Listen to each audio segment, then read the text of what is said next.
I always have to chuckle. There's certain Christian groups out there that will take the number 144,000 that are saved and take that literally as if there's only going to be 144,000.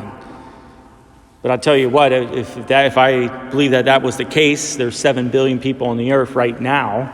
144,000 is a very small number. I'd be telling you all to go out and steal and lie and cheat and all that other things, you know what I mean, to kind of increase the odds for myself. But no, I mean, look, when you read, especially in the Old Testament, the numbers weren't necessarily meant to be quantitative. They were meant to be descriptive, meaning that the numbers have a meaning. And so 144,000 is the multiplication of 12 by itself, with 3 zeros. So 12 times 12 is 144.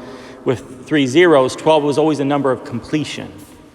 Okay, so again, 144,000 is descriptive of what? That the totality of the people of God, whatever that number is. Hopefully it's a very large number. But anyways, I just wanted to point that out. But I do want to share with you quickly this morning, just something I was just thinking about last night in preparation for this feast day. And it's one of my first professors in the seminary. And this guy was a former atheist that converted to Catholicism and really just dedicates his whole life making a very minimal salary, teaching in a seminary, really a lot of philosophy. He's one of the philosophy professors. This guy was a brilliant mind, but he really fit that stereotype of the absent-minded professor. He used to have a whole bunch of library books in his office, and every so often the librarians would come and take it back. You never return them. He would show up late for class, and for very trivial reasons. Just that absentee-minded professor, but a brilliant mind, but also a brilliant soul, a brilliant faith. I just remember this one time he had this strong devotion to St. John Vianney, the patron of parish priests, and that was kind of, I guess, his patron for teaching us in the seminary. And he used to say at the end of every class, St. John Vianney, he loves you. He always say that, he loves you. And I remember even one time he said that, he goes, St. John Vianney loves you, and so do I. And I remember just the whole class, you can tell that remark, when he said it too, that whole remark just kind of hit us. We really appreciated and we believed him in his humility and sincerity. Absolutely believed him. But that's what the saints do for us, We're not alone in this.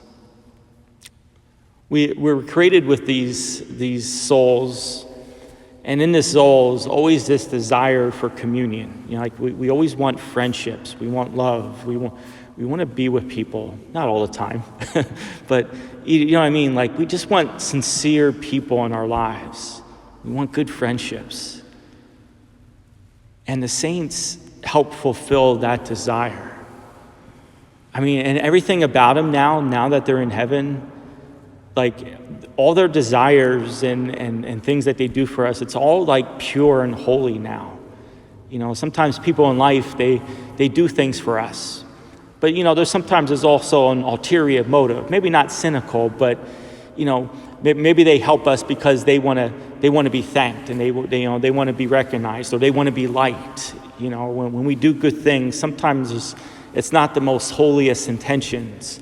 Maybe a lot of it is, but then there's always that little component in it. But with the saints now that they went through the purgation process, it's all pure and holy, and they do most certainly love us, and they pray for us and they intercede for us all the time. And I think more and more as we, are Catholics in the 21st century, from generation to generation, I think that art of the devotion to the saints is starting to get lost, lost with our younger generations. We just don't go to them anymore. But they're there, and they love us with even a purer love than than that seminary professor showed us in life. So hopefully you can find saints. There's saints for everything. There's patron saints of just about every occupation. There's patron saints for every type of situation that you find yourselves in. Do the Google search, research it, find it, and then pray to them every day. And be assured, as much as we ask each other to pray for us, be assured that when we ask the saint to pray for us, they most certainly will, and do so with a very loving and generous heart. May God bless you.